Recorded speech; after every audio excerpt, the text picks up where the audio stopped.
आमदार सुनील केदार यांची आमदारकी रद्द करण्यात आली आहे। तर नागपूर जिल्हा बँक घोटाळा प्रकरणामध्ये त्यांना 5 वर्षांची शिक्षा सुनावण्यात आल्यानंतर ही कारवाई करण्यात आली आहे।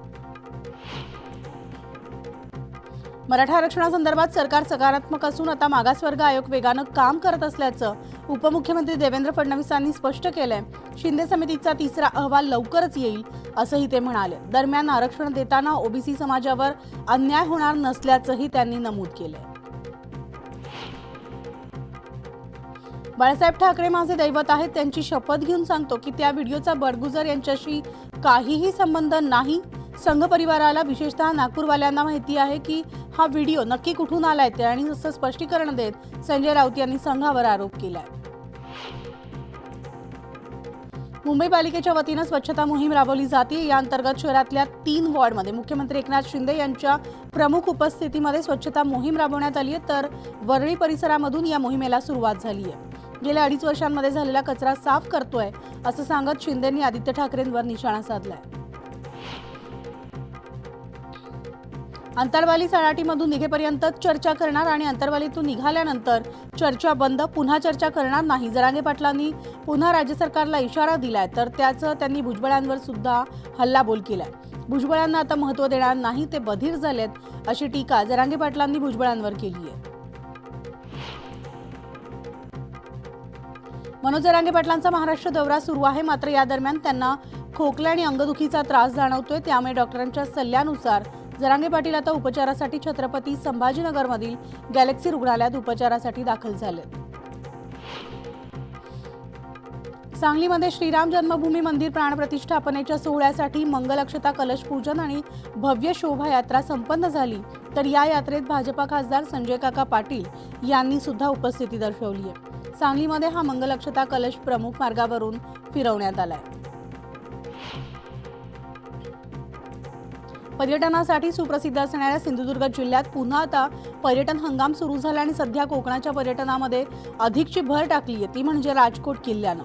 किल्ल्यावर सुमारे 43 फूट उंच महाराजांचा भव्य असा पूर्णाकृती पुतळा उभारण्यात आलाय आणि या पुतळ्यानं पर्यटकांना भुरळ घातली आहे। सलग आलेल्या सुट्ट्यांमुळे पंढरपूर बस स्थानकावर आता गर्दी पाहायला मिळते, कारण अचानक वाढलेल्या गर्दीमुळे बस आगाराचं वेळापत्रक कोलमडलं आणि भाविकांची गैरसोय होतीये। एसटी बसच्या फेऱ्या वाढवण्याची मागणी आता भाविकांकडून केली जाते। कोरोनानं पुढील काही दिवसांमध्ये पुन्हा डोकं वर काढलं। गेल्या काही दिवसांमध्ये कोरोनाचे पुन्हा रुग्ण वाढलेले आहेत। तर कोरोना काळामध्ये हॉटस्पॉट ठरलेल्या मालेगावात शासकीय यंत्रणा आणि आरोग्य विभाग पुन्हा अलर्ट झालेत। बीडच्या लिंबा गणेश परिसरामधील शेतकऱ्यांना वन्य प्राण्यांचा प्रचंड त्रास होतोय। रानडुकरांकडून शेतातील उभी पिकं उद्ध्वस्त केली जात आहेत आणि पिकांचं संरक्षण करण्यासाठी शेतकऱ्यांनी रंगीबेरंगी साड्या लावल्याचं दिसून येतंय। अमरावतीमध्ये व्यवसाय शिक्षण प्रशिक्षण विभागामध्ये केशरबाई लाहोटी विद्यालयात जिल्हास्तरीय तंत्र प्रदर्शनाचं आयोजन करण्यात आलं। यामध्ये 95 महाविद्यालयाच्या विद्यार्थ्यांनी सहभाग घेतला। तर विद्यार्थ्यांच्या कलागुणांना वाव मिळावा आणि व्यवसायाची आवड निर्माण व्हावी यासाठी तंत्र प्रदर्शनाचं आयोजन करण्यात आलं असल्याचं आयोजकांनी सांगितलं। सिंधुदुर्गामधील शिरोडा या गावामध्ये होणाऱ्या ताज प्रकल्पाचं लवकर सुरू व्हावा आणि यासाठी पुढाकार घेत सगळे नियोजन सुरू झाले। लोकांचे सगळे प्रश्न सोडवण्यात येतील आणि हा प्रकल्प सुरू झाल्यानंतर शिरोडा हे गाव आंतरराष्ट्रीय नकाशावर झळकणार आहे, अशी प्रतिक्रिया दीपक केसरकरांनी दिली। सलग आलेल्या सुट्ट्यांमुळे त्र्यंबकेश्वर मंदिर परिसरामध्ये भाविकांची जीवघेणी गर्दी झाली आहे। मंदिर परिसरामधील व्हीआयपी दर्शन सेवा बंद करण्यात आली आहे। चेंगराचेंगरी झाल्यामुळे परिसरामधील अतिक्रमणाचा मुद्दा पुन्हा ऐरणीवर आला। 1 जानेवारीला कोरेगाव भीमा इथं 206वा शौर्य दिन साजरा करण्यात येणार आहे। याच अनुषंगानं पोलीस प्रशासनाकडून आजूबाजूच्या सगळ्या गावांमध्ये बैठक घेतली जाते। यावेळेस ग्रामस्थांना येणाऱ्या अनुयायांचं आणि नागरिकांचं स्वागत करण्यासह त्यांना सहकार्य करण्याचं आवाहन सुद्धा केलं जाते। तर कोरेगाव भीमा इथं विजयस्तंभ अभिवादनाचा 1 जानेवारीला कार्यक्रम होतोय आणि या कार्यक्रमाचा खर्च बार्टीच्या निधीतून न होता राज्य सरकारनं करावा, यासाठी आता रिपब्लिकन पार्टी ऑफ इंडियाच्या सचिन खरात गटातर्फे मुख्यमंत्र्यांकडे मागणी करण्यात आली आहे। जरांगे पाटील राज्याला मराठा आरक्षणामुळे परिचित आहेत, मात्र त्यांच्या पंचक्रोशीत ते क्रिकेटपटू म्हणून ओळखले जातात। आंदोलनामुळे त्यांना हल्ली क्रिकेट खेळायला वेळ मिळत नाहीये। मात्र आज पहाटे वेळ मिळताच त्यांनी क्रिकेट खेळण्याचा आनंद लुटलेला आहे. पुणे जिल्ह्यामधील खेड तालुक्यामध्ये बिबट्याचा मुक्त संचार सीसीटीव्हीमध्ये कैद झालाय. भक्ष्याच्या शोधात बिबट्या मानवी वस्तीत आल्यानं नागरिकांमध्ये भीतीचं वातावरण निर्माण झालं आणि पिंजरा लावून बिबट्याला जेरबंद करण्याची मागणी ग्रामस्थांकडून केली जाते. सांगली मिरजेला जोडणाऱ्या पुलावरून जड वाहतूक बंद करण्याच्या रेल्वेच्या आदेशांना आता खळबळ माजली आहे. तर रेल्वेच्या आदेशामुळे सांगलीचे पालकमंत्री सुरेश खाडे आणि खासदार संजय काका पाटील यांनी रेल्वे अधिकाऱ्यांना चांगलंच धारेवर धरले.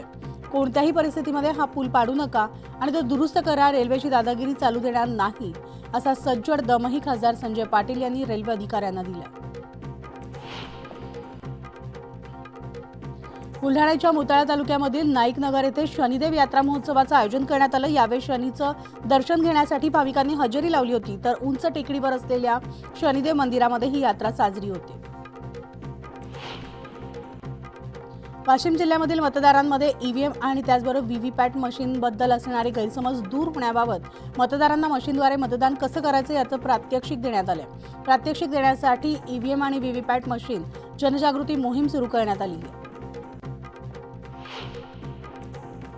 अमरावतीमध्ये तब्बल 8 महिन्यानंतर एका कोरोनाग्रस्ताची नोंद झाली आहे. 21 वर्षीय तरुणाची चाचणी केली असता तो कोरोना पॉझिटिव्ह आला आणि 5 महिन्यानंतर पुन्हा रुग्ण सापडल्यानं आरोग्य व्यवस्था आता अलर्टवर आली आहे. सांगली जिल्ह्यामधील शिराळा परिसरातील साई सिमरन या मुलीला सर्वसाधारण कौशल्यासाठी राष्ट्रपतींचं सुवर्ण पदक प्राप्त झालंय. अशा प्रकारचं सुवर्ण पदक मिळवणारी साई सिमरन ही सांगली जिल्ह्यातली पहिली महिला आहे.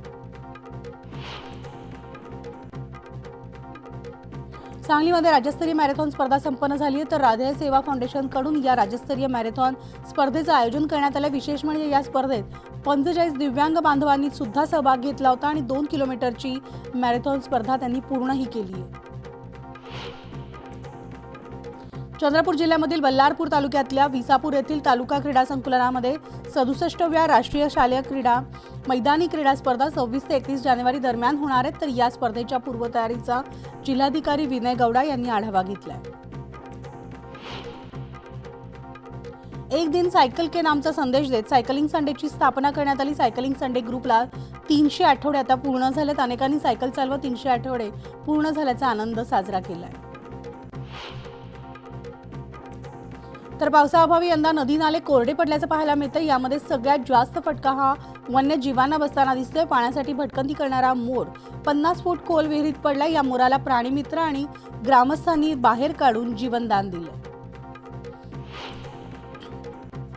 पुणे मुंबई महामार्गावरील बोरघाटामध्ये ऑइल कॅन ट्रक उलटल्यानं वाहतूक कोंडी झाली होती आणि याच ठिकाणी अनेक वाहनं सुद्धा घसरली. मात्र आयआरबी आणि अपघातग्रस्तांच्या टीमनं रस्त्यावर माती टाकून रस्ता मोकळा केल्यानं आता बोरघाटातील वाहतूक कोंडी फुटली असली तरी वाहतूक धीम्या गतीनं सुरूच आहे.